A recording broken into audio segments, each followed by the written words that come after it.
Online good evening.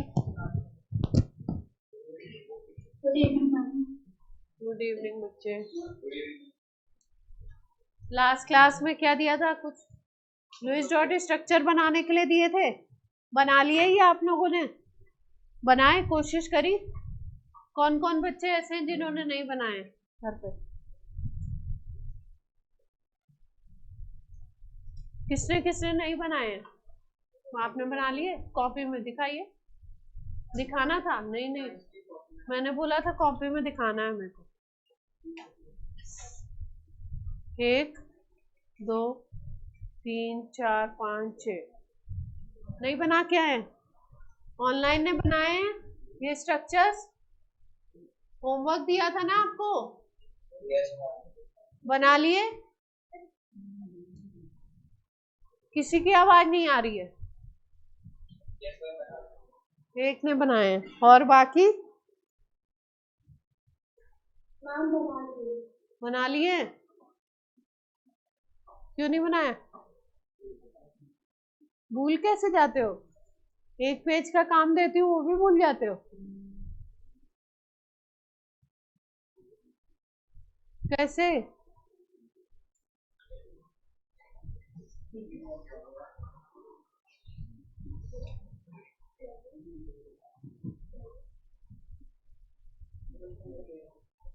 कहीं गए हुए थे इसलिए भूल गए?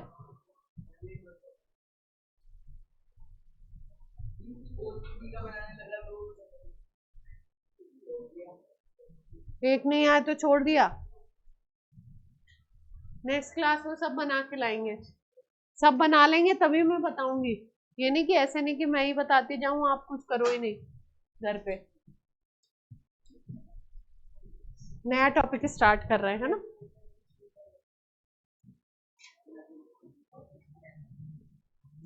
HNO3 का स्ट्रक्चर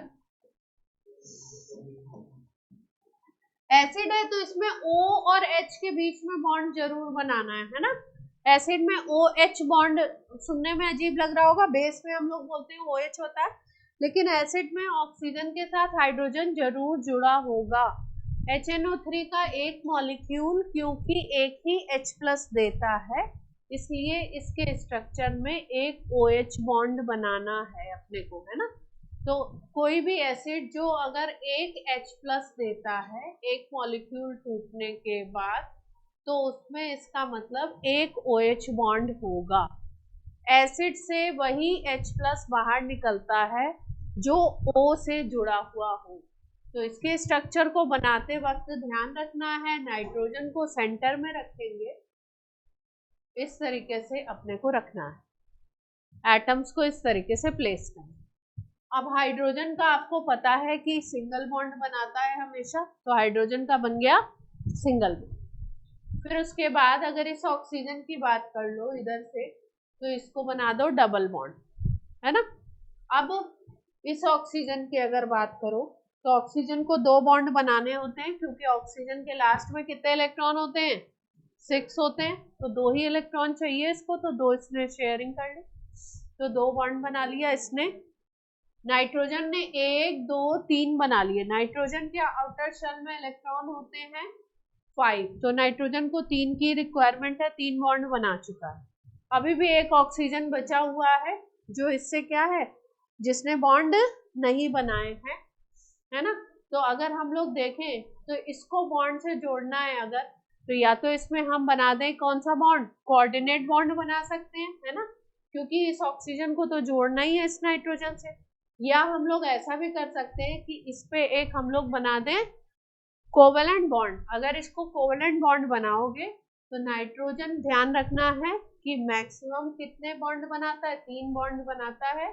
अगर 4 बॉन्ड बनाते हुए इसको दिखा रहे हो नाइट्रोजन को, तो नाइट्रोजन पे हमेशा प्लस चार्ज आपको दिखाना होगा और इधर वाले ऑक्सीजन को क्या चार्ज दे दोगे? माइनस। माइनस का मतलब है ऑक्सीजन के जो 6 इलेक्ट्रॉन है उसके पास ऑलरेडी कितने इलेक्ट्रॉन हो गए? 7 हो गए, 1 इलेक्ट्रॉन आपने और दे दिया। जब ऑक्सीजन के पास 7 इलेक्ट्रॉन का सिस्टम है तो उसको केवल एक बॉन्ड बनाने की जरूरत है, इसलिए इधर वाला ऑक्सीजन केवल एक बॉन्ड बना रहा है। ठीक है? अब फॉर्मल चार्ज आप बताइए कितना कितना बनेगा फॉर्मल चार्ज। अब तो स्ट्रक्चर बन गया, अब बना लो फॉर्मल चार्ज, दिखा दो।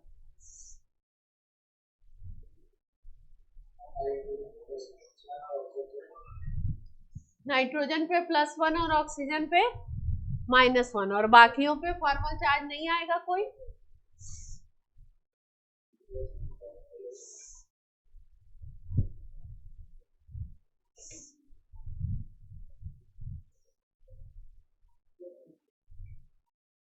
फॉर्मूला से निकाल के चेक कर लो कि फॉर्मल चार्ज आ रहा है नहीं आ रहा बाकियों पे।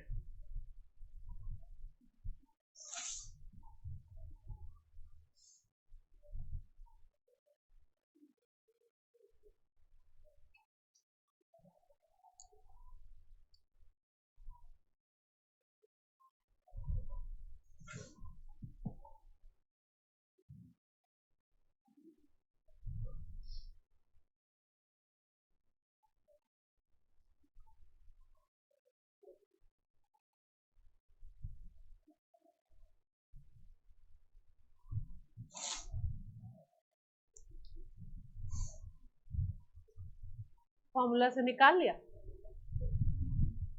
इन्हीं दोनों पे आ रहा है चार्ज, बाकी सब पे 0 आ रहा है।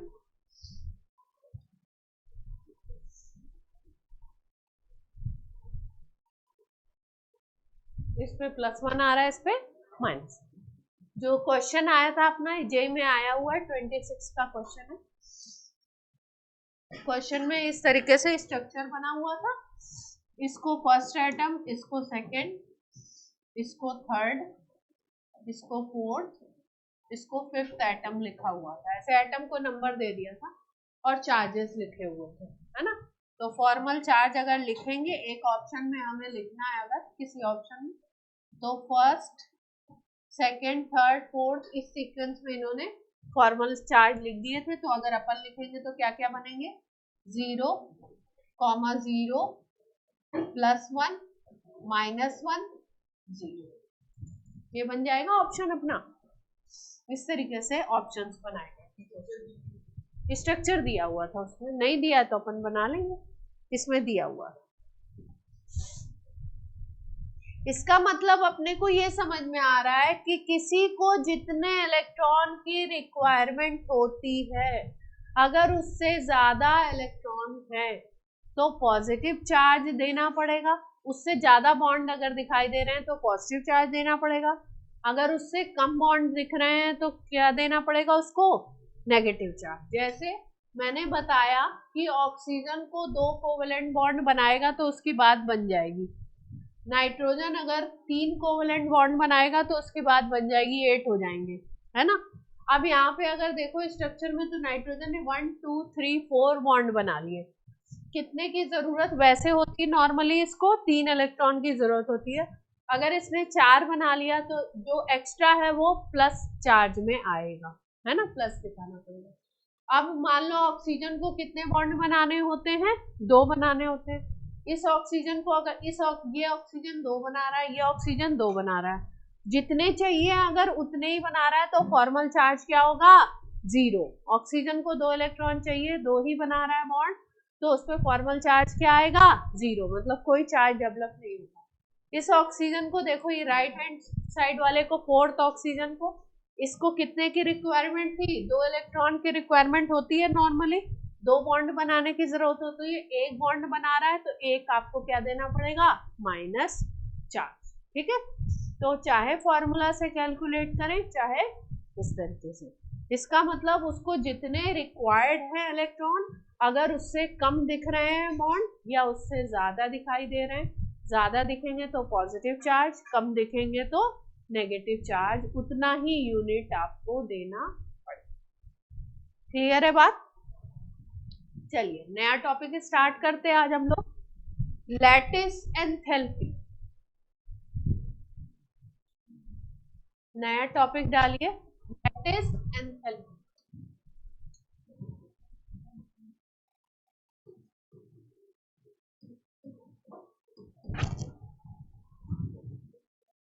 पहले समझ लेते हैं लैटिस या क्रिस्टल होता क्या है। लैटिस या क्रिस्टल क्या चीज है। किसी चीज को अगर हम लैटिस बोल रहे हैं या क्रिस्टल बोल रहे हैं तो क्या है। सबसे पहली बात कि स्टेट जो होगी लैटिस या क्रिस्टल की वो क्या होगी, सॉलिड स्टेट होगी। स्टेट कौन सी होगी, सॉलिड। किसी भी चीज को हम लैटिस, किसी भी केमिकल कंपाउंड को लैटिस या क्रिस्टल तब बोलते हैं वो जिन भी कंस्टिट्यूएंट पार्टिकल से बना है। अगर उन पार्टिकल्स का एक रेगुलर अरेंजमेंट दिखे आपको,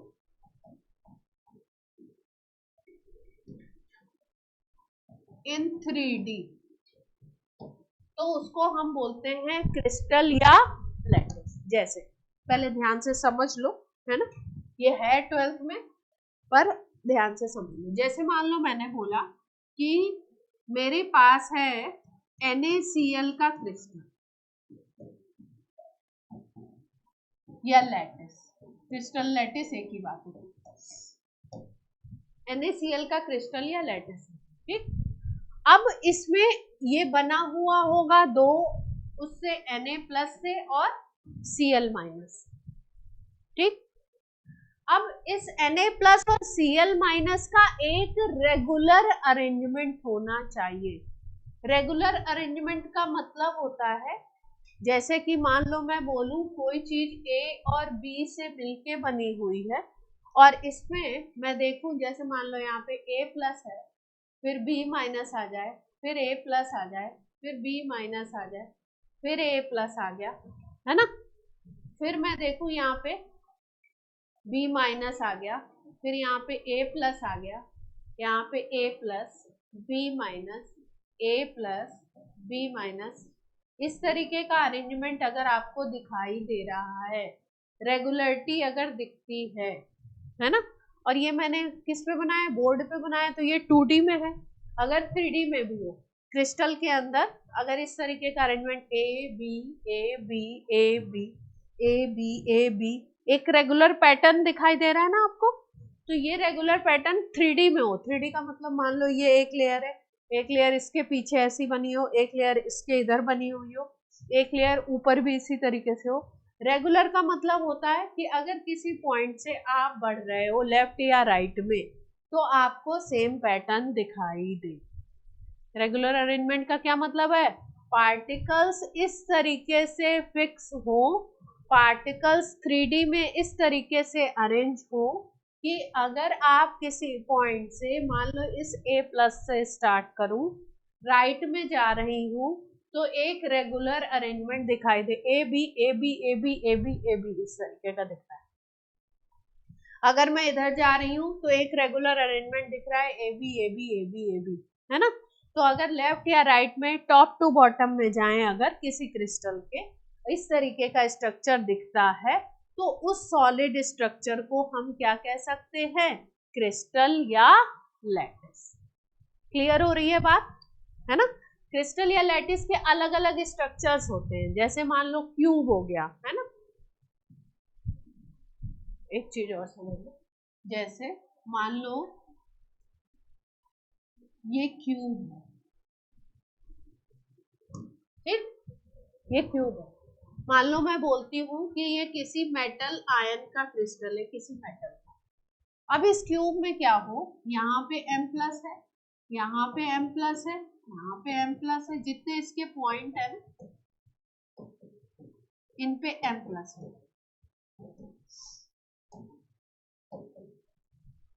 ये जो जितने भी इसके कॉर्नर्स हैं इन सब पे क्या है, M+ है।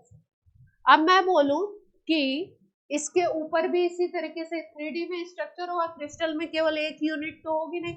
इस यूनिट को मैं बोलती हूँ क्रिस्टल के टर्म्स में, इसको बोलते हैं यूनिट सेल।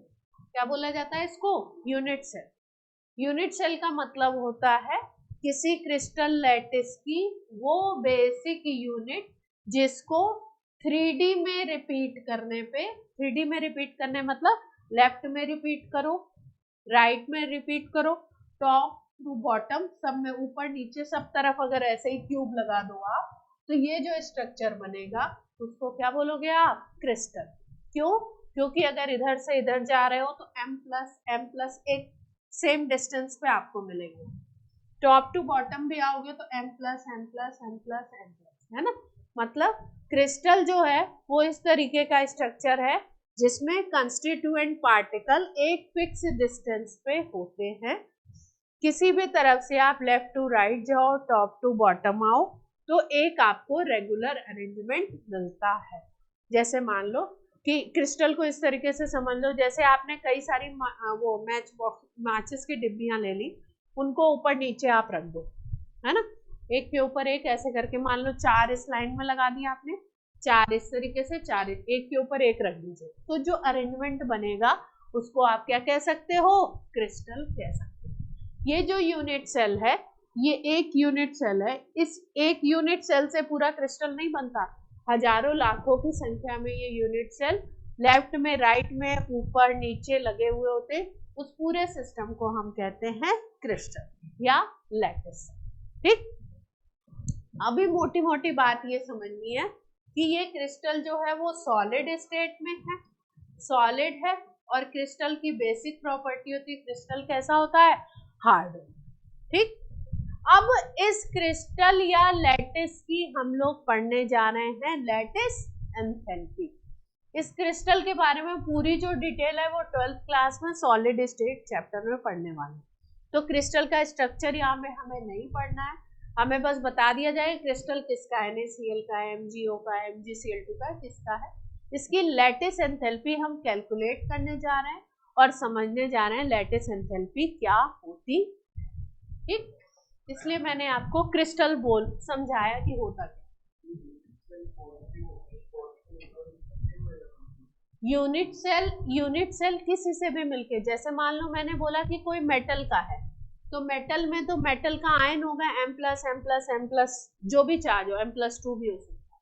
अगर मैंने जैसे एग्जांपल पहले लिया था NaCl का, तो NaCl में यूनिट सेल के जो पॉइंट होंगे, यूनिट सेल की कुछ प्लेसेस होती है जिसपे कुछ जगह पे Na+ होगा, कुछ जगह पे Cl-, है ना। तो अलग अलग, जैसे कुछ मॉलिक्यूल से भी बनते हैं, जैसे SiO2 का जो क्रिस्टल होगा, सिलिका का क्रिस्टल बोला जाता है, सिलिका का फॉर्मूला है SiO2, है ना। तो SiO2 में SiO2 के मॉलिक्यूल होते हैं पॉइंट्स पे, यहाँ पे जैसे प्लस प्लस प्लस है ना, वहां पे क्या होंगे, मॉलिक्यूल। तो अलग अलग क्रिस्टल के कंस्टिट्यूएंट पार्टिकल अलग अलग होते हैं, किसी के आयन होते हैं, किसी के मॉलिक्यूल होते हैं, उनकी बेसिस पे क्रिस्टल का क्लासिफिकेशन करते हैं हम लोग, वो 12th में बात करेंगे। तो लैटिस एंथैल्पी है क्या, अपने को इतना समझना है, लैटिस एंथैल्पी है क्या, कैसे कैलकुलेट करेंगे। किसी भी क्रिस्टल या किसी भी लैटिस का अगर हम लोग 1 मोल ले लेते हैं और उसको उसके गैसियस आयंस में तोड़ दें, तो उसको हम लोग बोलते हैं, उसमें जितनी एनर्जी आपको लगानी पड़ेगी उसको बोलोगे क्या, लैटिस एंथैल्पी। जैसे अगर मैंने बोला NaCl सॉलिड है, लैटिस है, इसका मैंने लिया 1 मोल, इसको तोड़ रही हूं मैं Na+ गैसियस में, Cl- गैसियस में। इसको 1 मोल को मैंने तोड़ा Na+ गैसियस और Cl- गैसियस में, तो इसमें जितनी एनर्जी आपको देनी पड़ेगी उसी को बोलोगे इस क्रिस्टल की लैटिस एंथैल्पी। उसी को क्या बोलोगे, लैटिस एंथैल्पी। ठीक, तो क्या लिख सकते हैं डेफिनेशन, डेफिनेशन हम लोग लिख सकते हैं energy required to break 1 mole crystal into their gaseous ions is called lattice enthalpy.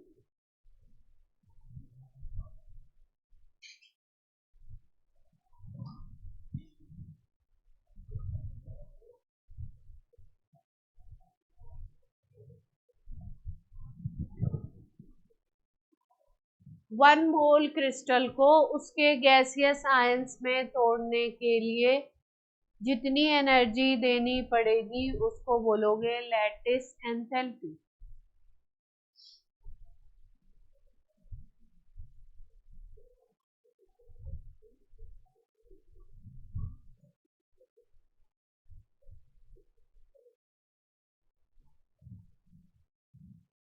Equation लिख लेना NaCl वाला।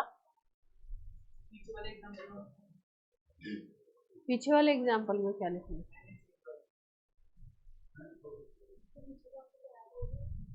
उसमें क्या लिखना है? कुछ नहीं लिखना है। लैटिस क्या होता है वो समझाया ही तो था। वो तो आपको दिमाग में समझ के रखना है कि ये चीज होती है लैटिस। क्या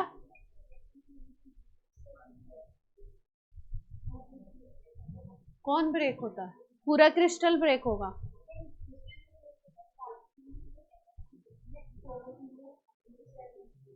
हाँ हाँ, किसी जगह पे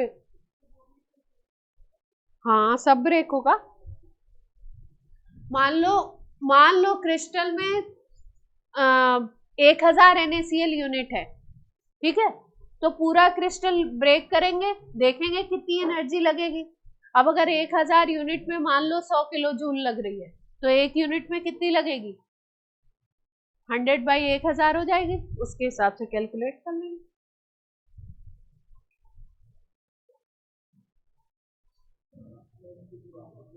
नोट कर लिया?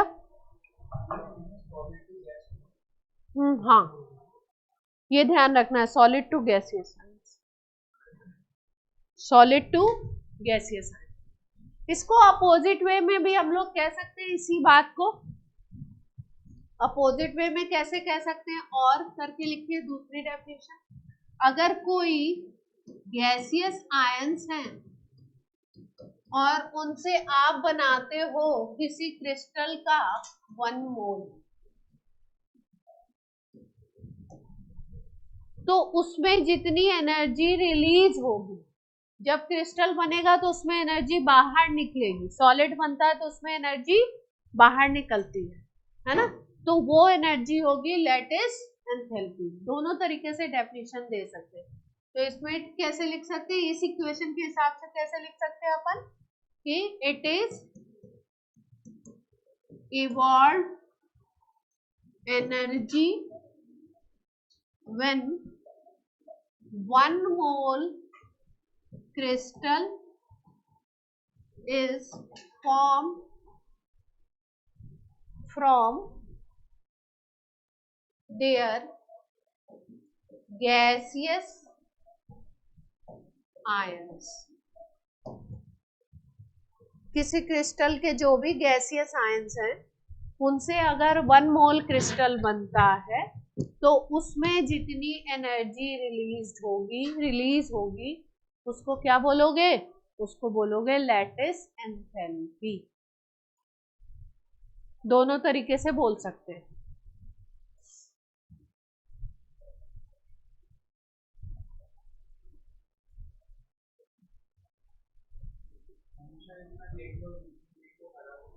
हाँ, 1 मोल क्रिस्टल गैसियस आयन में तोड़ेंगे,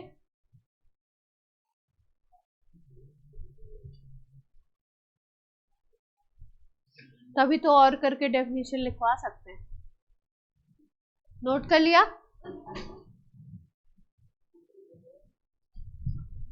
ऑनलाइन हो गया बच्चों?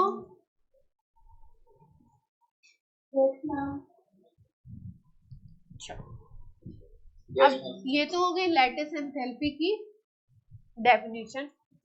अब एक और एंथैल्पी करते हैं, फिर इसको कैलकुलेट करना सीखेंगे। एंथैल्पी ऑफ फॉर्मेशन, किसी कंपाउंड का एंथैल्पी ऑफ फॉर्मेशन पर क्या पढ़ने जा रहे हैं हम लोग? Enthalpy of formation. इसकी यहाँ पे जरूरत है इसलिए यहाँ पे ये पढ़ा रहे हैं एंथैल्पी ऑफ फॉर्मेशन। कैलकुलेशन में जरूरत पड़ेगी। एंथैल्पी ऑफ फॉर्मेशन क्या होता है? किसी भी कंपाउंड के लिए एंथैल्पी ऑफ फॉर्मेशन कैलकुलेट किया जाता है। किसी भी मॉलिक्यूल के लिए कैलकुलेट कर सकते हैं। एंथैल्पी ऑफ फॉर्मेशन होता है किसी कंपाउंड का अगर 1 मोल फॉर्म हो रहा हो, है ना, क्या बनाना है, 1 मोल बनाना है from their constituent particle in their stable state, है ना। स्टेबल स्टेट का क्या मतलब है, जैसे मान लो कि मैं NaCl बनाना चाहती हूँ, तो NaCl को मैं उसके कंस्टिट्यूएंट पार्टिकल के स्टेबल स्टेट से बनाना है इसमें। तो स्टेबल स्टेट का मतलब है सोडियम तो नेचर में सॉलिड स्टेट में प्रेजेंट होता है, और आपका जो क्लोरीन है वो Cl2 गैस के फॉर्म में प्रेजेंट होती है। यानी कि अगर मैं सोडियम को सॉलिड लेती हूँ और क्लोरीन को गैसियस स्टेट में लेती हूँ, उसको कंबाइंड करके अगर मैं 1 मोल NaCl बनाती हूँ, तो हम लोग बोलेंगे इसमें जितना भी एनर्जी का लेना या देना होगा, उस एनर्जी को बोलेंगे हम लोग एंथैल्पी ऑफ फॉर्मेशन। क्या बोलेंगे उसको, एंथैल्पी ऑफ।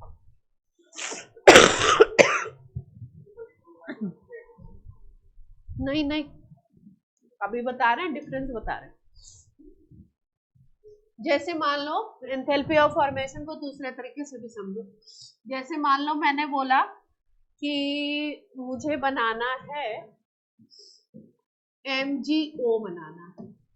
MgO के लिए मैं एंथैल्पी ऑफ, पहले लिखिए मत, पहले समझिए। MgO के लिए मैं डिफाइन करना चाह रही हूँ एंथैल्पी ऑफ फॉर्मेशन। तो जिसका एंथैल्पी ऑफ फॉर्मेशन मुझे लिखना है, उसका कितना बनाना है मेरे को, 1 मोल। ये फिक्स है। इसके कितने बनाने हैं, 1 मोल। किससे बनाना है, मैग्नीशियम तो सॉलिड स्टेट में होता है, मैग्नीशियम किस में लेना है, स्टेट में सॉलिड।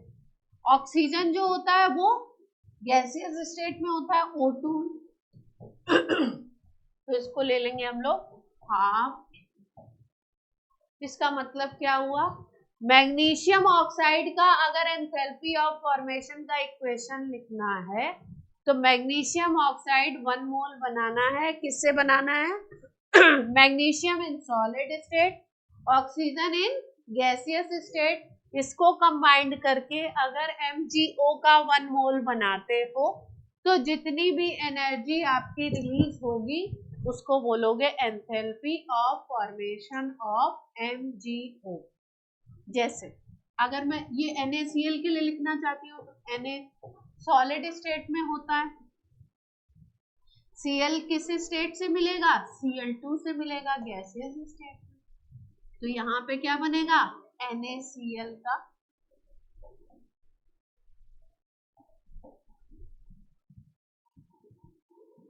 ठीक। जैसे मान लो, अभी नोट ना करो, देख लो, समझ लो। जैसे सल्फर आपका S8 फॉर्मेट में होता है, सल्फर नेचर में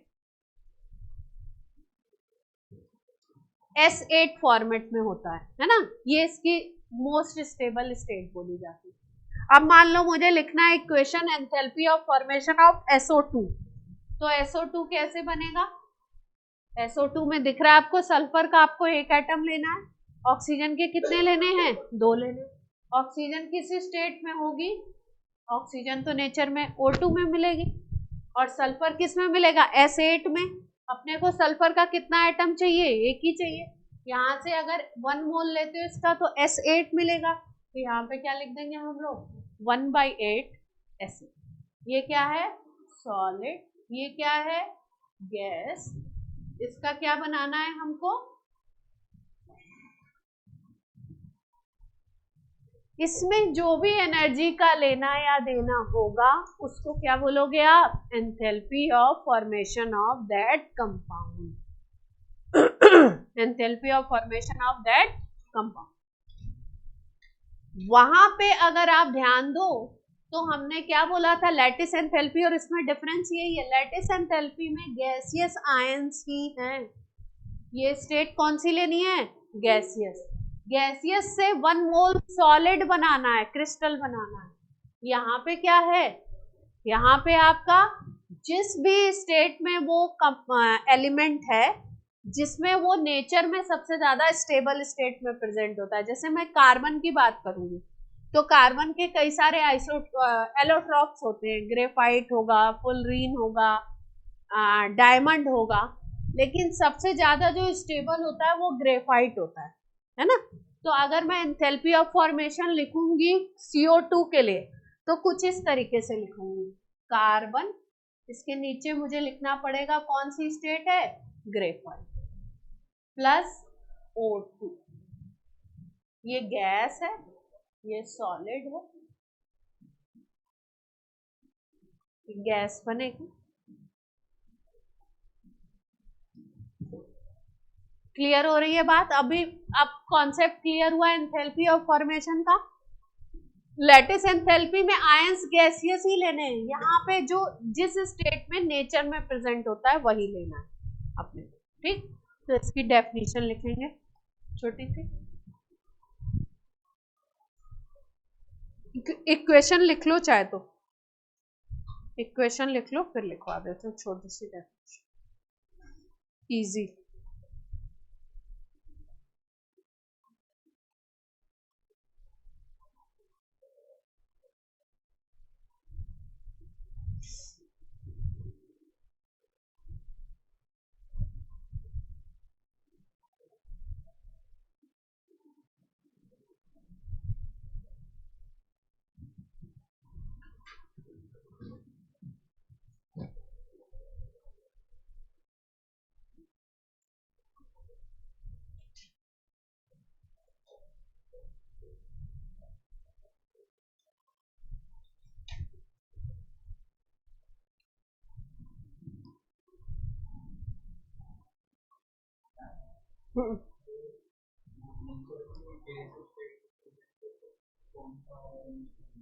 तो फिर गैसियस ले लेंगे, ऑक्सीजन तो गैसियस है।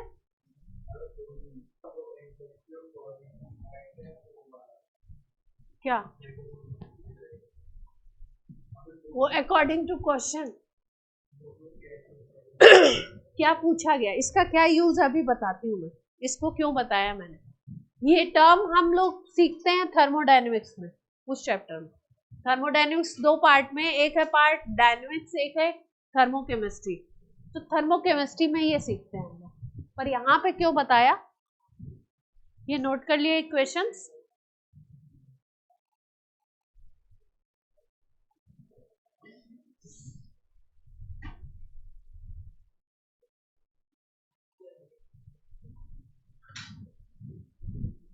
हो गया सबका?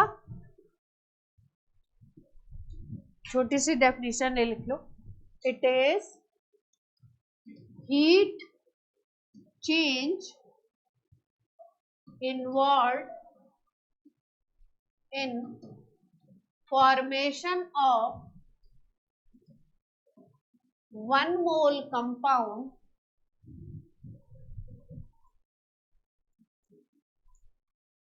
from their constituent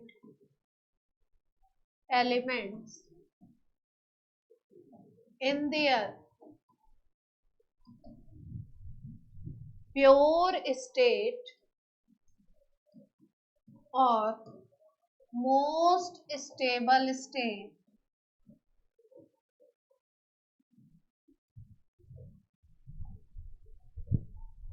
pure state or more stable state or most stable state।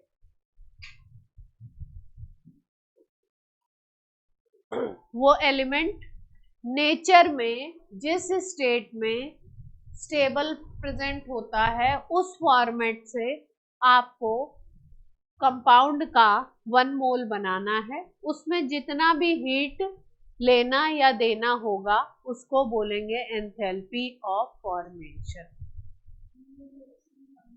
हाँ हाँ, ये रिवर्स में होगा तो दूसरा नाम देंगे इसको, वो थर्मो में पढ़ेंगे।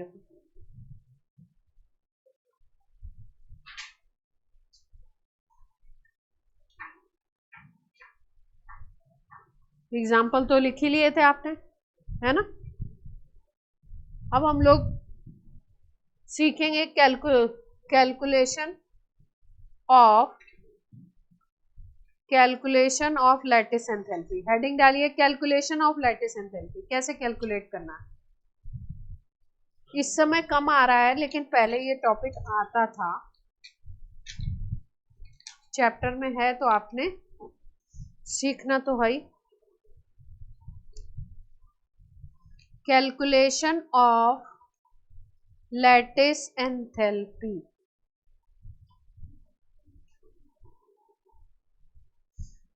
इसका कैलकुलेशन एक साइकिल है उसके थ्रू करते हैं, उसको हम लोग बोलते हैं, क्या नाम देते हैं, अच्छा सा नाम है, बॉर्न हैबर साइकिल।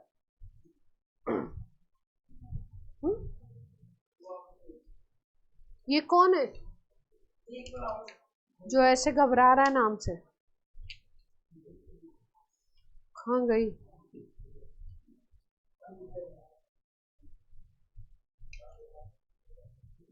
हाँ, साइंटिस्ट का नाम है।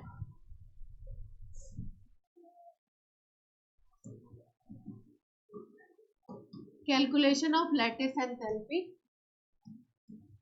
एक साइकिल से निकालते हैं, बॉर्न हैबर साइकिल। ये इनडायरेक्ट मेथड है, डायरेक्टली नहीं डायरेक्ट कैलकुलेट करना डिफिकल्ट है, तो इनडायरेक्ट मेथड से निकालते हैं हम लोग। बॉर्न हैबर साइकिल, इनडायरेक्ट जो मेथड यूज हो रहा है उसको हम लोग बोलते हैं born Haber cycle.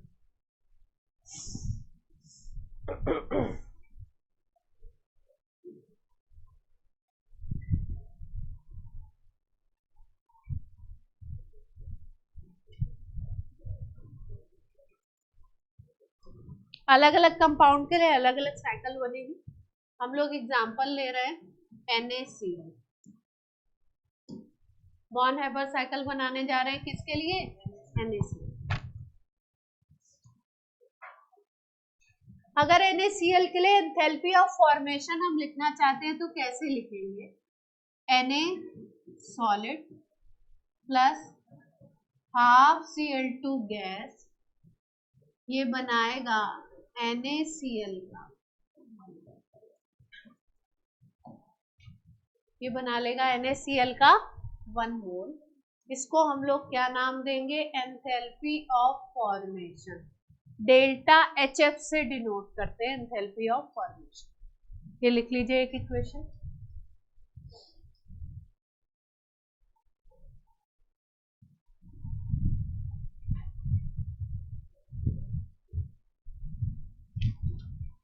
Enthalpy of formation, ये 1 मोल बनेगा सॉलिड, सॉलिड का मतलब क्रिस्टल की बात, ठीक। अब अगर हमें बात करनी है लैटिस एंथैल्पी की, तो लैटिस एंथैल्पी क्या था? गैसियस आयन से बनाना था हमको। किससे बनाना था? सोडियम भी गैसियस होना चाहिए प्लस स्टेट में, और आपका वो भी होना चाहिए, क्लोरीन भी किस स्टेट में होना चाहिए? गैसियस होना चाहिए, है ना। तो हम लोग अब लिखने जा रहे हैं, ध्यान से देखो, गैसियस आयंस बनाने जा रहे हैं। जैसे मान लो सोडियम सॉलिड है हमारे पास, अगर मैं इसको सोडियम गैसियस बनाना चाहती हूँ, तो सॉलिड से अगर कोई चीज सीधे आप गैस में कन्वर्ट कर रहे हो, तो आप यहाँ पे इस प्रोसेस को बोलते हैं सब्लिमेशन, और इसमें जितनी एनर्जी लगेगी उसको हम लोग इस तरीके से लिखते हैं, sublimation energy, delta H sublimation लिख सकते हैं, या सीधे सीधे आप सब्लिमेशन एनर्जी भी लिख सकते हो इसकी जगह, ठीक। ये लिख दो या ये लिख दो, सब्लिमेशन एनर्जी। किसी एलिमेंट के 1 मोल सॉलिड को 1 मोल गैस में कन्वर्ट करने के लिए जितनी एनर्जी लगती है उसको नाम दिया जाता है सब्लिमेशन एनर्जी। सॉलिड से क्या बना रहे हैं? गैस, इसलिए इस एनर्जी को क्या बोलोगे? Sublimation energy. अब ध्यान से देखो, अगर मुझे इससे बनाना है Na plus gaseous. Na plus gaseous में क्यों बना रही हूँ, लैटिस एंथैल्पी लिखना चाहती हूँ, तो लैटिस में तो Na प्लस गैसियस ही था ना। अगर इसको Na प्लस गैसियस बनाना है मतलब इसमें से एक इलेक्ट्रॉन निकालेंगे, तो आपका गैसियस आयंस, गैसियस एटम में से अगर एक इलेक्ट्रॉन निकालते हो तो क्या लगता है उसका, आयनाइजेशन एनर्जी। सोडियम गैसियस था, उसमें से एक इलेक्ट्रॉन निकाल दिया, तो यहाँ पे जो एनर्जी निकलेगी उसको क्या बोलोगे, आयनाइजेशन एनर्जी। अब हमने Na प्लस गैसियस तो बना लिया, अब Cl माइनस गैसियस बनाएंगे, फिर उन दोनों को कंबाइंड करेंगे, तब आपकी क्या निकलेगी, लैटिस एंथैल्पी। अब Cl माइनस गैसियस बनाना है तो वो कैसे बनेगा जैसे मान लो, ध्यान से देखो, अगर Cl2 है, इसका 1 मोल लेते हैं, ठीक, और Cl2 में आपको पता है कि Cl सिंगल बॉन्ड Cl होगा, इसके बॉन्ड को जब हम लोग तोड़ते हैं, 1 मोल कंपाउंड के बॉन्ड को जब तोड़ते हो तो उसमें जो एनर्जी देनी पड़ती है उसको बोलते हैं बॉन्ड डिसोसिएशन एनर्जी। क्या बोलेंगे उसको, बॉन्ड डिसोसिएशन एनर्जी। तो अगर Cl2 का 1 मोल लेते हो तो यहाँ पे आपको बॉन्ड डिसोसिएशन एनर्जी लगानी पड़ेगी, तब ये 2Cl गैसियस में कन्वर्ट होगा। ये पहले Cl2 का मॉलिक्यूल था, अब ये किस में कन्वर्ट हो जाएगा, Cl गैसियस एटम में कन्वर्ट हो जाएगा, है ना। अपने को क्या चाहिए, अगर NaCl का 1 मोल बनाना है तो Na प्लस गैसियस 1 चाहिए और Cl माइनस गैसियस भी क्या चाहिए, 1 मोल ही चाहिए। अगर मैं Cl2 लेती तो यहाँ पे 2Cl बनता ना, अपने को तो एक ही चाहिए, तो इसलिए हमने यहाँ पे हाफ Cl2 ले लिया। अगर Cl2 लेते तो बॉन्ड डिसोसिएशन एनर्जी लगती, हाफ Cl2 लिया है तो यहाँ पे भी बॉन्ड डिसोसिएशन एनर्जी लगेगी, लेकिन उसका हाफ यूज होगा। इस बॉन्ड को तोड़ने के लिए जो एनर्जी लग रही है उसको बोला है बॉन्ड डिसोसिएशन एनर्जी। क्योंकि ये हाफ मोल है इसलिए एनर्जी भी क्या लगेगी, हाफ। तो bond dissociation energy divided by क्या करना पड़ेगा, इससे क्या बनेगा, Cl गैस। अब लैटिस एंथैल्पी के लिए अपने को Cl गैसियस नहीं चाहिए, क्या चाहिए, Cl माइनस गैसियस चाहिए, तो यहाँ पे क्या लगेगी, इलेक्ट्रॉन गेन एंथैल्पी, जिसको हम लोग ये भी लिखते थे ना, डेल्टा HEG। इससे क्या बन जाएगा, Cl माइनस गैसियस। पहले हमने Na सॉलिड को Na गैस में कन्वर्ट किया, फिर Na गैस को हमने Na प्लस गैस में कन्वर्ट किया। इसी तरीके से Cl2 गैस को पहले हमने Cl एटॉमिक गैस में कन्वर्ट किया, फिर उसके बाद हमने इलेक्ट्रॉन गेन एंथैल्पी यूज की Cl माइनस गैसियस में, ठीक। वही, अब हम इसको लिखेंगे, इन दोनों को कंबाइन करके हम लोग बनाएंगे लैटिस। लैटिस क्या होता है, 1 मोल क्रिस्टल ही तो होता है, तो इन दोनों को कंबाइंड करके 1 मोल क्रिस्टल बनाने में जो एनर्जी लगी वो क्या लगी, लैटिस एंथैल्पी। हाँ, Na प्लस और Cl माइनस अलग अलग तोड़ करके डायरेक्टली एनर्जी निकालना डिफिकल्ट है, इसलिए इस पूरे प्रोसेस से जा। बॉन्ड डिसोसिएशन एनर्जी का मतलब है, जैसे ये Cl2 है ना, इसका 1 मोल ले लो तो इसमें एक बॉन्ड होगा, ये है ना, इसको तोड़ने के लिए टूटेगा तो ये क्या बनेगा, एक Cl दूसरा Cl एटम, इसमें जितनी एनर्जी लगेगी उसको बोलेंगे बॉन्ड डिसोसिएशन एनर्जी। बना लीजिए ये साइकिल, इसी साइकिल को बोलते हैं बॉन्ड हेबर साइकिल।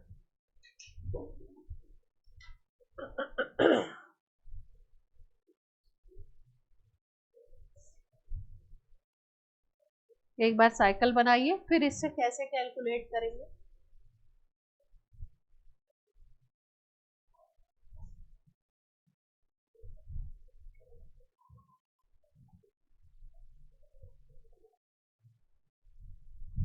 ये हमने बॉर्न हैबर साइकिल बनाया है NaCl के लिए। किसके लिए बनाया है? NaCl।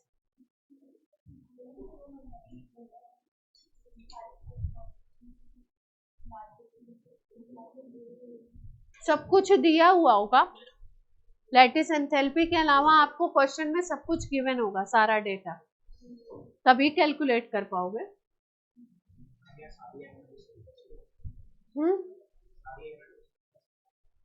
हाँ करेंगे ना, अभी करते।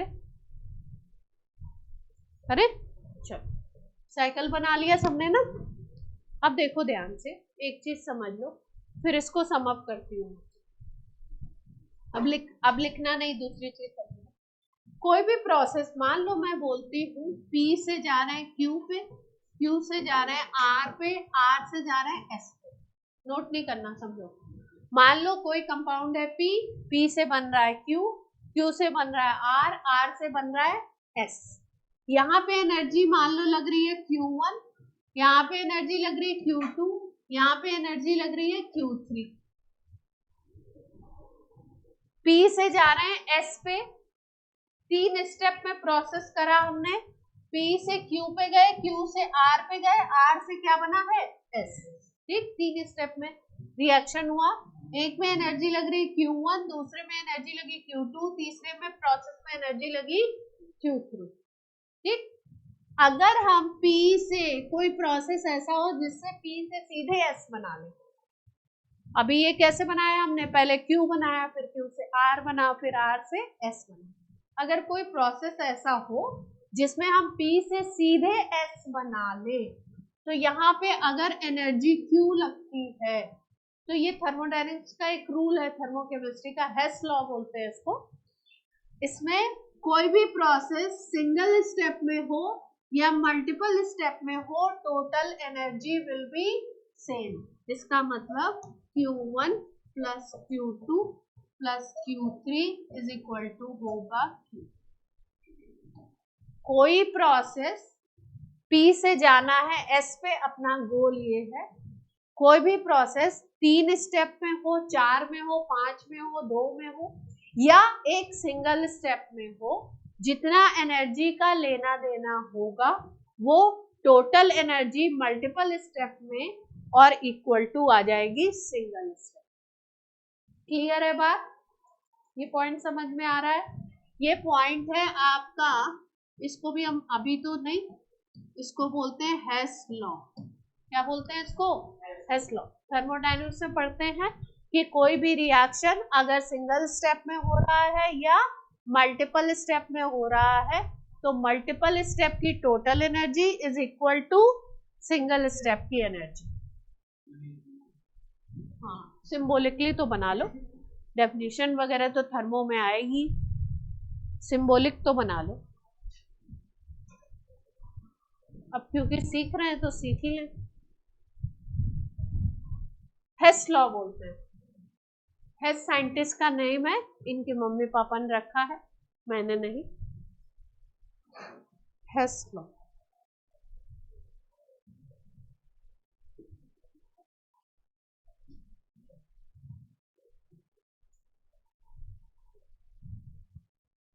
अब यही हेस लॉ हम लोग बॉर्न हैबर साइकिल में अप्लाई करेंगे,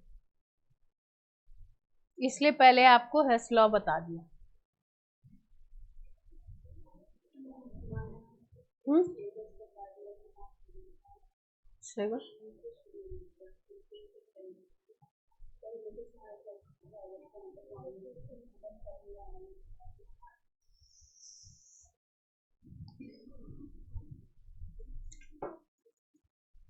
स्कूल एग्जाम्स के लिए थोड़ा बहुत एनसीईआरटी वगैरह से प्रिपेयर करके, कोई साइड में कोई चीज नहीं आ रही तो पूछ लीजिए।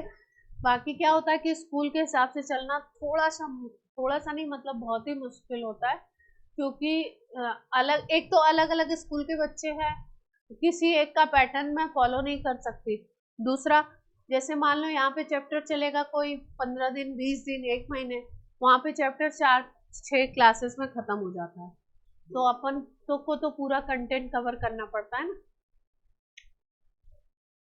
ना?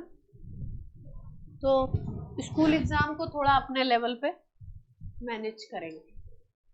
थोड़ी बहुत दिक्कत मैं संभाल सकती हूँ। अब यहाँ पे हम लगाएंगे बॉर्न-हैबर साइकिल। Na सॉलिड से हाफ Cl2 गैसियस, ये हमने बनाया 1 मोल क्रिस्टल इस प्रोसेस से। एक प्रोसेस ये है, एक प्रोसेस अपना ये, एक प्रोसेस ये है, ये डायरेक्ट बना दिया हमने। एक प्रोसेस है, यही चीज हमने बनाई है ये सबको जोड़ के। दो प्रोसेस हैं, एक हमने 1 मोल बनाया इसका सॉलिड से, इस गैसियस से, सीधे सीधे इससे बना दिया, और एक हमने बनाया ये इतनी सारी एनर्जी ये सब यूज कर। तो अब क्या करेंगे, दोनों प्रोसेस की एनर्जी को क्या करना है, अपने को इक्वल करना है। तो इक्वल करें, इसका मतलब क्या आएगा, पहले प्रोसेस में एनर्जी है डेल्टा एच, दूसरे प्रोसेस में एनर्जी कितनी, कौन कौन सी एनर्जी लगी है सबको ऐड करना है आपको, सब्लिमेशन वाली, आयनाइजेशन वाली, फिर उसके बाद बॉन्ड डिसोसिएशन एनर्जी का half, then electron gain enthalpy, फिर लैटिस एंथैल्पी, इतनी सारी को क्या करना है अपने को ऐड करना है। तो ऐड करते हैं, delta H sublimation plus I E plus lattice enthalpy plus BDE का क्या था, half, plus electron gain enthalpy, ये सारा मिलाकर के किसके बराबर हुआ, delta H of delta H formation. अब क्वेश्चन में अगर आपसे लैटिस एंथैल्पी निकलवाना चाहेंगे बॉर्न-हैबर साइकिल के थ्रू, तो आपको लैटिस एंथैल्पी निकालनी है, बाकी सारा डेटा क्वेश्चन में गिवन होगा। ये सारे डेटा क्या होंगे आपको क्वेश्चन में गिवन होंगे, तभी निकाल पाएंगे, एक्सपेरिमेंटल डेटा है। तो अगर लैटिस एंथैल्पी निकालनी है तो क्या फॉर्मूला बन जाएगा,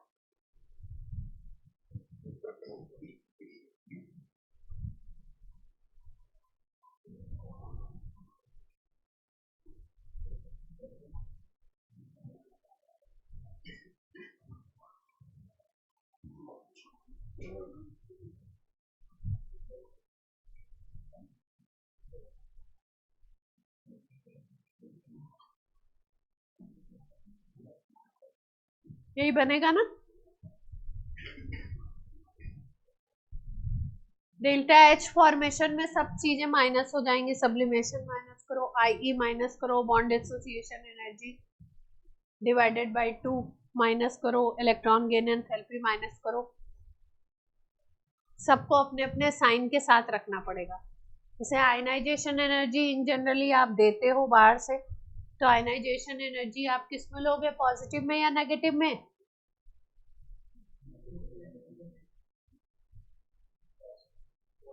बाहर से अगर एनर्जी सप्लाई करते हैं तो क्या लेते हैं, पॉजिटिव पक्का, और बाहर निकलेगी तो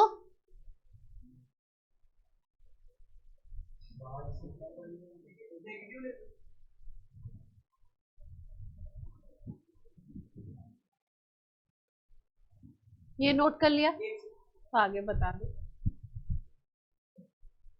बॉर्न-हैबर साइकिल पहले पूछते थे इसको खूब, आजकल थोड़ा जेई में कम पूछ रहे हैं, पर आना तो चाहिए।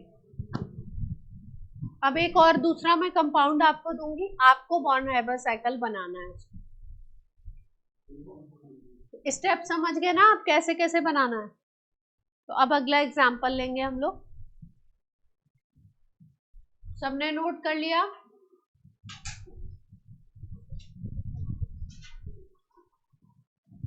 अब एग्जांपल ले रहे हैं हम लोग, Al2O3 बनाना है,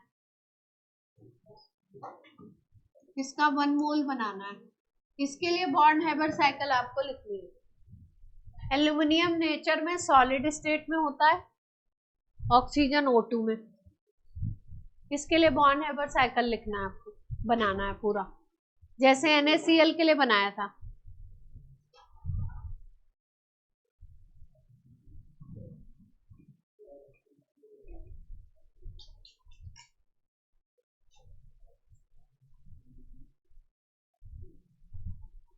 क्या हो गया तारुष, तंग कर रहे हैं?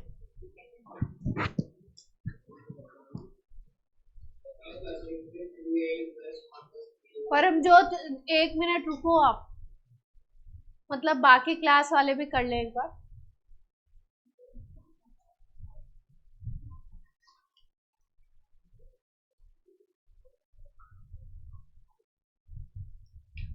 जैसे उसके लिए लिखा था ना वैसे ही लिखना है, पहले फॉर्मेशन लिखेंगे देन फिर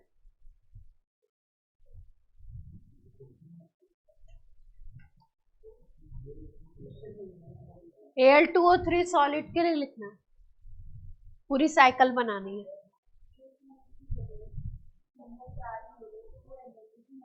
एनर्जी भी डिवाइड होगी,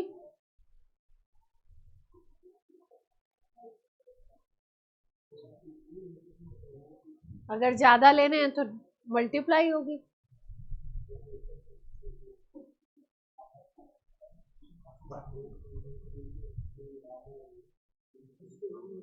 नैवेद्य लिख लो, क्लास में आलस मत फैलाओ, नोट करो, काम नहीं करना है।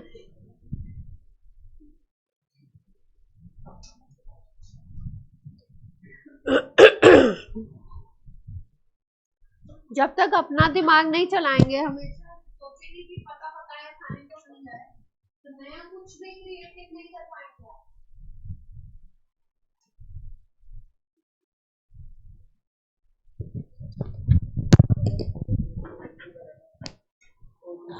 O3 क्यों बनाना है? बाई 2 से कैसे हो पाएगा? 3 चाहिए ना, 3 टाइम्स लेना पड़ेगा ना, उसका भी 3 टाइम्स करना पड़ेगा ना। 3 ऑक्सीजन चाहिए ना, ऑक्सीजन के कितने एटम चाहिए? 3 चाहिए।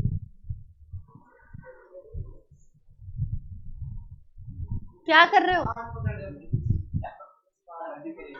मैं तुरंत बाहर कर दूंगी दोनों को,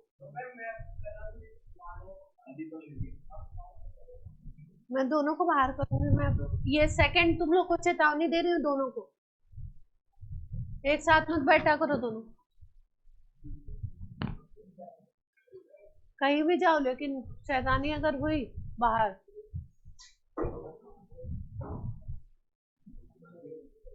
क्वेश्चन पे ध्यान नहीं है।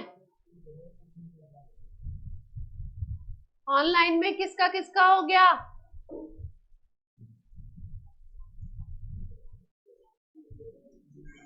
सिलेबस बहुत कवर करना है, फालतू बातों में ध्यान लगाएंगे ना फिर वही, आपकी वजह से मैं सबका टाइम वेस्ट नहीं करूंगी, रोज आपको भाषण देके बाहर कर दूंगी सीधे। क्या एक एल एक ओ से काम कैसे बैठेगा? 2 एल लेने हैं ना और 3 ऑक्सीजन लेने पड़ेंगे।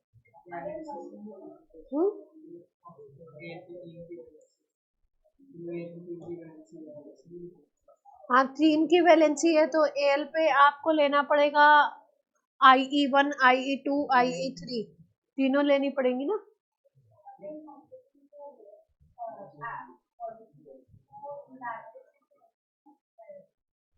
नहीं 1 मोल के नहीं निकालना, मल्टीप्लाई क्यों लिखूं मैं? चलो चेक करो, मैं लिखती हूँ।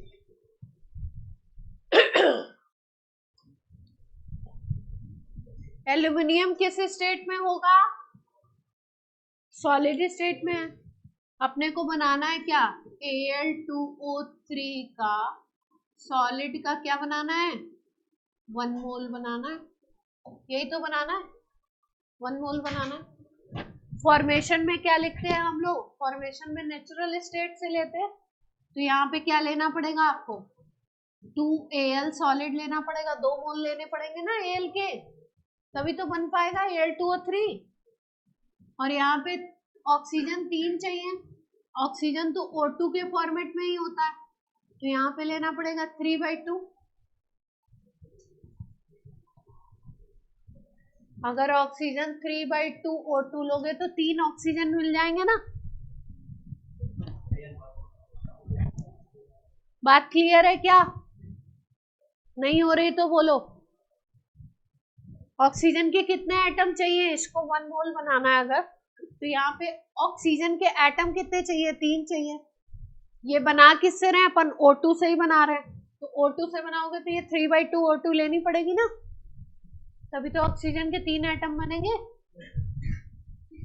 बोलो, जैसे मैं बोलती हूँ 4O2, तो 4O2 का क्या मतलब होता है, ऑक्सीजन के कितने एटम हो गए, 8 हो गए। तो इसी तरीके से अगर मैंने बोला 3/2 O2, तो ऑक्सीजन कितने हो गए, 3/2 मल्टीप्लाइड बाई 2, 3 हो गए। ठीक, 3 चाहिए, तो ये तो लिख दिया मैंने क्या, फॉर्मेशन का। इसको लिख लो डेल्टा HF, ये सबने बना लिया था। इसको बोल देंगे हम लोग डेल्टा HF, ये हो गया डेल्टा। ठीक, अब लिखेंगे हम लोग क्या, अब इसको सॉलिड को किस में कन्वर्ट करना है, गैस में कन्वर्ट करना है। अच्छा, सारी एनर्जी जो होती है ना वो 1 मोल के लिए निकाली जाती है। जैसे सब्लिमेशन एनर्जी भी लेते हैं तो 1 मोल के लिए लेते हैं। तो अगर एक एल्युमिनियम का 1 मोल होता तो सब्लिमेशन एनर्जी लगती Se। अब यहाँ पे क्योंकि 2 मोल हैं तो कितनी लगानी पड़ेगी, 2Se, 2 मल्टीप्लाइड बाई Se लेनी पड़ेगी। तो इससे क्या बन जाएगा,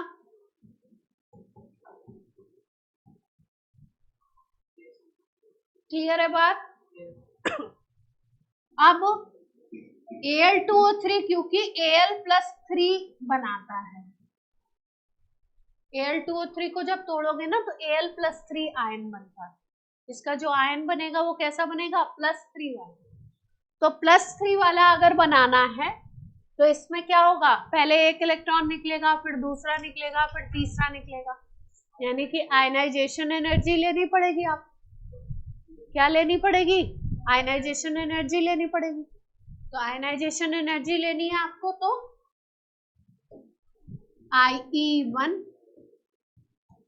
IE2 प्लस IE3, 3 लगेंगी ना, और इसमें भी 2 से मल्टीप्लाई करना पड़ेगा क्योंकि 2 है ना, इसमें ये लग गया, यहां तक का बन गया। अब ये तो गैसियस आयन बन गया, अब इसको बनाना है ऑक्सीजन को। ऑक्सीजन में देखो 3/2 O2 है, तो पहले इसको किसमें कन्वर्ट करना है, डिसोसिएट करना है ना। तो O2 अगर लेते, केवल O2 लेते तो उससे 2 ऑक्सीजन मिलते, और क्या बनता है आपका बॉन्ड, अगर ऐसे लिखते आप,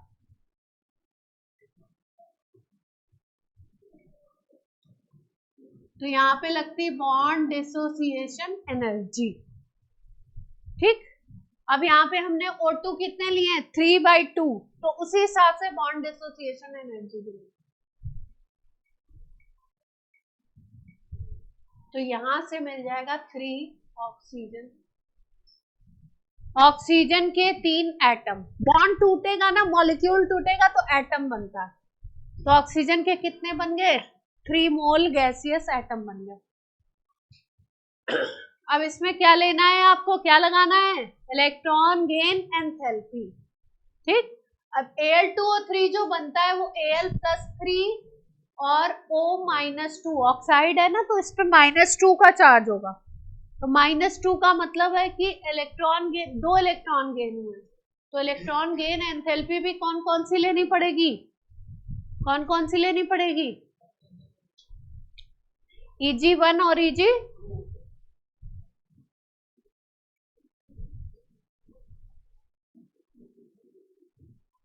और 3 ऑक्सीजन है, कितनी लेनी पड़ेगी, 3 टाइम। तो यहाँ पे क्या बनेगा, ऑक्सीजन पे कैसा चार्ज आ जाएगा, -2 का।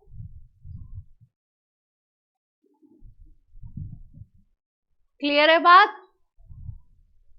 अब ये दोनों को मिला के गैसियस आयन हो गए ना, इन दोनों को मिला के जो एनर्जी लगेगी उसको क्या बोलोगे, इन दोनों को कंबाइंड करके जो भी एनर्जी लगेगी उसको बोलोगे लैटिस एनर्जी। ये बन गया इसका बॉर्न हैबर साइकिल। पानी वानी पी लो, पानी पी लो, दिमाग पे जोर पड़ रहा है। आ रहा है, समझ आ रहा है कैसे लिख रहे हैं? इसका मतलब जो भी कंपाउंड आपको गिवन है, पहले तो आपको पता होना चाहिए कि वो किस आयन से बना हुआ है। अगर हमें नहीं पता है कि एल्यूमिनियम Al+3 बनाएगा, तो हम लोग तो आयनाइजेशन एनर्जी लिख करके और लिख देंगे। अब अपने को पता है कि +3 बनाएगा, तो अपने को IE1, IE2, IE3 लगाना।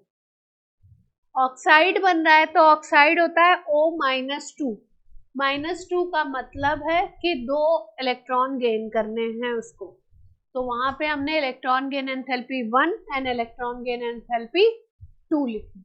अब जितने गैसियस एटम्स हैं उसके हिसाब से नंबर का भी मल्टीप्लाई करना पड़ेगा, क्योंकि अगर 1 मोल है तो आप अगर BDE यूज कर रहे हो, अगर 3 मोल हो गए तो 3 BDE, 3/2 हो गए तो 3/2 BDE यूज करनी पड़ेगी। क्लियर है बात? तो किसी भी कंपाउंड के लिए आपको बॉन्ड हैबर साइकिल लिखने आना चाहिए। क्यों? क्योंकि इससे कभी पहले क्वेश्चंस आते थे, अभी नहीं आ रहे हैं और कभी आ सकते। सबने बना लिया? किसी को कोई डाउट हो तो पूछो साइकिल में।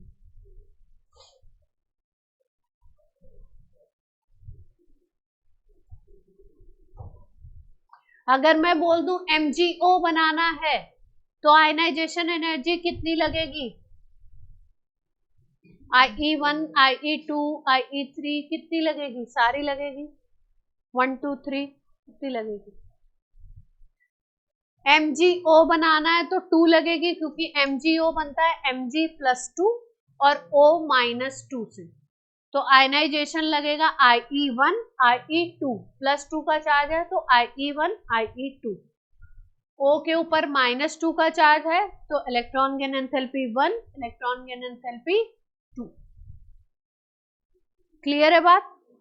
जैसे मान लो मैंने यहाँ पे बोल दिया होता ALN एक कंपाउंड है, एल्युमिनियम नाइट्राइड बोलते हैं इसको, तो ये बना होता है Al+3 और N-3 से, तो यहाँ पे IE1, IE2, IE3 भी लगेगा और नाइट्रोजन में क्या लगेगा आपका?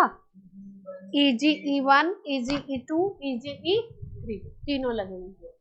जितना चार्ज है इसका मतलब उतने इलेक्ट्रॉन आपको देने हैं। क्लियर है बात? चलो, सबने बना लिया है ना? टाइम हो गया क्या आपका? लैटिस एंथैल्पी खत्म कर रहे हैं, कंक्लूड कर रहे हैं 2 मिनट में। लैटिस एंथैल्पी वेरिएशन, ये इंपॉर्टेंट है, इससे सवाल आते हैं। वेरिएशन कैसे होगा, कैसे 2 कंपाउंड में देंगे तो आप कैसे चेक करोगे किसकी ज्यादा किसकी कम? कैलकुलेट करने के लिए नहीं आता है। लैटिस एंथैल्पी जो होता है वो चार्ज के डायरेक्टली प्रोपोर्शनल है, चार्ज के डायरेक्टली प्रोपोर्शनल, और लैटिस एंथैल्पी आयन की रेडियस के इनवर्सली प्रोपोर्शनल। चार्ज के डायरेक्टली प्रोपोर्शनल और आयन की रेडियस के इनवर्सली प्रोपोर्शनल। जैसे मान लो मैंने बोला NaCl और मैंने बोल दिया MgCl2, NaCl और MgCl2, इसकी लैटिस एंथैल्पी को कंपेयर करना है।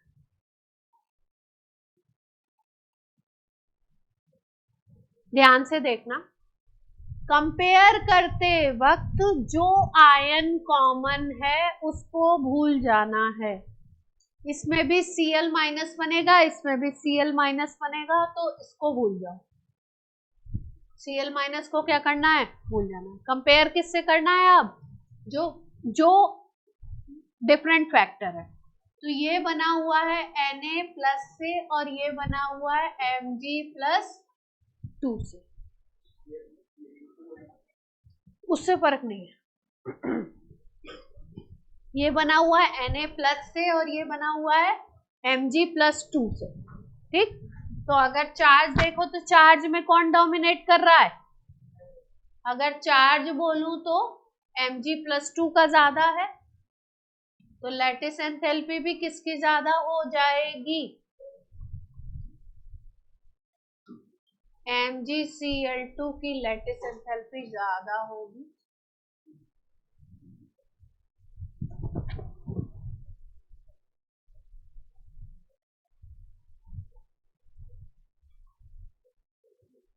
ठीक है, आज की क्लास बंद कर देते हैं और केसेस करेंगे इसके आए हुए क्वेश्चन।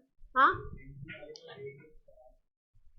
रेडियस का रिलेशन